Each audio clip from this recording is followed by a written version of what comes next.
yan mga boss, dahil nga po kumakatok ang makina nito, kailangan po natin buksan. So ito po ang nangyari dito sa Ford Everest 2.0. Makina po na to, kaya po kailangan natin ibaba dahil po kumatok. Bagong gawa lang daw to, sabi nung may-ari.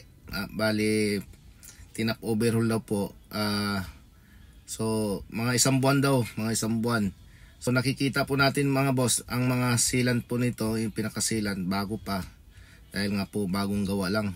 Aalamin natin kung ano po pinagmulan, kung bakit po ito kumatok. Una-una dito mga boss, sa palagay ko, ang kanyang oil pump di na po gumagana. Kaya po siguro ang supply ng langis nagkulang. So dito naman natin malalaman kung tinamaan yung pinaka mga bearing po sa connecting rod. Dahil dito nga po maraming ribaba po sa pinaka crankcase po nito sa makina. I-check po natin kung ano pong sira po dito sa loob ng makina.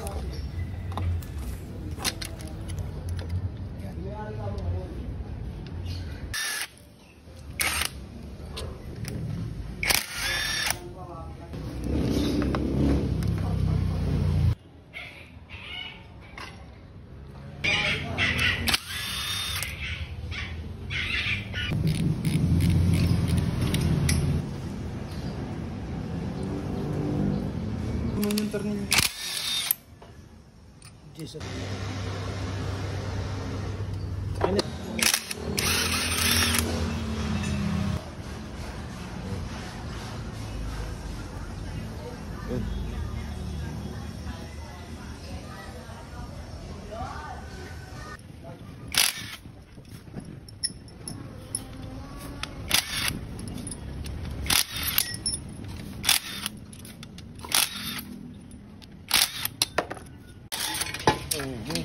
Nagsira yung gasket.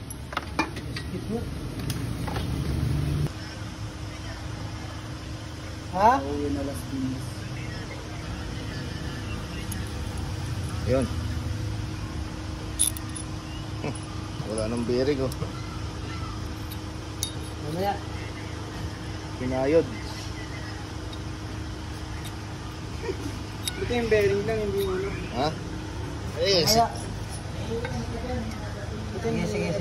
kita na po natin isa sa dahilan po kung bakit kumatok po ang